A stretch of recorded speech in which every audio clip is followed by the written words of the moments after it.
बिस्मिल्लाहिर्रहमानिर्रहीम। अस्सलाम वालेकुम पाकिस्तान। नाजरीन, चीन और भारत के दरमियान जो पिछले एक माह से हिमालयन रीजन में लद्दाख को लेकर लड़ाई का सिलसिला जारी है, इस डेडलॉक में एक अहम पेशरफ्त जो है वो सामने आई है। इंडिया ने बैनुल-अक़वामी सफारती ज़राए को इस्तेमाल करते हुए चीन को बातचीत के लिए रज़ामंद कर लिया है और इस सिलसिले में कल बातचीत का पहला दौर हुआ है, जिसमें कि दोनों तरफ से अपने अपने मौक़िफ़ को पेश किया गया है। वाज़ेह रहे कि चीन इससे पहले मुकम्मल तौर पर बातचीत से न सिर्फ ये कि इनकारी था, बल्कि किसी भी किस्म के राब्ते पर रज़ामंद नहीं था और तकरीबन एक माह के ये जो डेडलॉक है, इसके बाद बातचीत का ये सिलसिला शुरू हुआ है और दोनों तरफ के जो अफवाज हैं उनके आला अफसरान ने अपने अपने वफूद की जो है वो क़यादत करते हुए इस बातचीत में शिरकत की है। इंडिया के वफ़द की क़यादत core commander lieutenant general Harinder Singh ने की है, जबकि चीन की तरफ से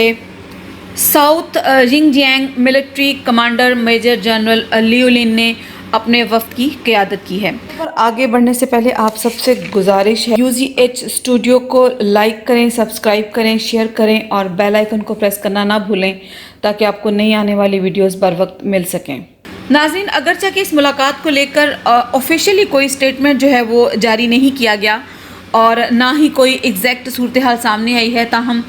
इंडियन सोर्सेज के मुताबिक अंदरूनी कहानी ये है कि दोनों तरफ के वफूद अपने अपने मौक़िफ़ पर डटे हुए हैं और एक दूसरे की बात को तस्लीम करने के लिए फ़िलहाल तैयार नहीं हैं, जबकि गैर जानिबदार ज़राए का ये कहना है कि चाइना जो है उसने इंडिया के हर मुतालबे को रद्द कर दिया है और ये वाज़े कर दिया है कि लद्दाख जो है अब वो चीन का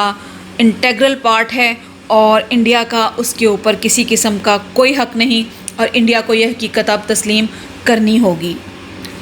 बज़ाहिर तो ऐसा लग रहा है कि ये मुलाकात किसी ख़ास पेशरफ्त के बग़ैर ही ख़त्म हो गई है, ताहम दोनों वफूद ने मुस्तक़बिल में बातचीत का ये जो सिलसिला है इसको जारी रखने पर आमादगी भी ज़ाहिर की है। नाज़रीन, आपकी याद दहानी के लिए आपको बताते चलें कि चीन जो है उसने इंडिया के एक बहुत बड़े हिस्से पर जो है वो कब्ज़ा कर लिया है और वो डिस्प्यूटेड इलाका जिसके ऊपर चीन अपना हक़ जो है वो समझता रहा है,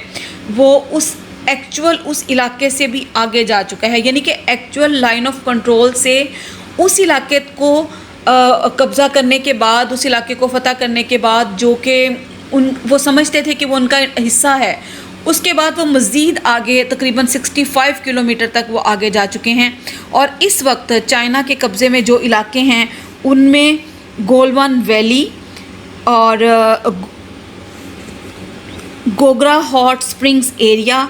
और पैंगोंग लेक के शुमाली किनारे पर वाक़या पहाड़ी सिलसिले की फिंगर 4 से फिंगर 8 जो है जो कि एक्चुअल लाइन ऑफ कंट्रोल है, उस हिस्से तक जो है चाइना जो है उसके ऊपर काबिज़ हो चुका है और उसके ऊपर चाइना ने अपना इंफ्रास्ट्रक्चर जो है, जो बेसिक इंफ्रास्ट्रक्चर है जिसमें कि बंकर्स और ट्रैक्स शामिल हैं, वो भी तामीर कर लिए हैं। ज़राए के मुताबिक इंडिया ने बातचीत में अपने इस मौक़िफ़ में ये मुद्दा जो है वो वाज़े तौर पर उठाया है कि चीन अपनी अफवाज को इस इलाके से हटाकर LAC पर ले जाए, ताहम चीन जो है वो उसने किसी भी किस्म की बात को और इंडिया के किसी भी किस्म के दावे को मानने से इनकार कर दिया है। चीन का मौक़िफ़ ये है कि इंडिया जो है उसने गैलवन वैली में एक गैर कानूनी जो है फीडर रोड जो कि एक पेट्रोलिंग पॉइंट नंबर 14 को दौलत बेग ओल्डी रोड से मिला रही है और इसकी जो कुल लंबाई है ये तकरीबन 255 किलोमीटर है, तामीर की है और इसके अलावा एक ब्रिज भी बनाया है और ये एक गैर कानूनी तामीर है और उनका मौक़िफ़, चीन का मौक़िफ़ ये है कि इसका मकसद ये है कि इंडिया जो है वो कराकोरम पास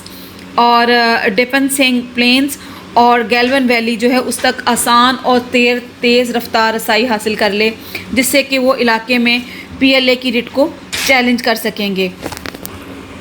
दोनों अफवाज इलाके में अपनी बर्तरी को कायम रखने के लिए स्ट्रेटजिक बैलेंस जो है उसको अपने हक़ में रखना चाहती हैं और इसीलिए ये जो सारी लड़ाई और ये जो आपस में इनका जो इंडिया और चाइना का स्टैंड ऑफ है, ये इसी एक पॉइंट के ऊपर है कि کون جو ہے وہ اس علاقے میں برتر پوزیشن پہ آتا ہے۔ ناظرین، ایک طرف تو یہ بات چیت کا سلسلہ جاری رکھنے پر دونوں طرف سے رضامندی کا اظہار کیا جا رہا ہے، جبکہ دوسری طرف جو دونوں افواج ہیں انہوں نے اپنے اپنے جنگی جہاز اور ہیوی آرٹلری کو علاقے میں پہنچانا شروع کر دیا ہے، اور لگ یہ رہا ہے کہ چائنا اور انڈیا کے درمیان یہ جو مسئلہ ہے یہ ایک فیصلہ کن جنگ جو ہے اس کی طرف جا رہا ہے، اور یہ فیصلہ کن جو لڑائی ہے، جو جنگ ہے، لگتا ہے اس کا آغاز ہوا ہی چاہتا ہے۔ تاہم اس ساری صورتحال میں ایک اہم خبر یہ بھی ہے کہ پاک آرمی نے علاقے میں اپنی ملٹری کیپیبلٹی کو بڑھانا شروع کر دیا ہے، اور اپنے بھاری ہتھیار اور جہاز جو ہیں وہ علاقے میں پہنچانے شروع کر دیے ہیں۔ پاکستان آرمی کا یہ جو ایکشن ہے اس کو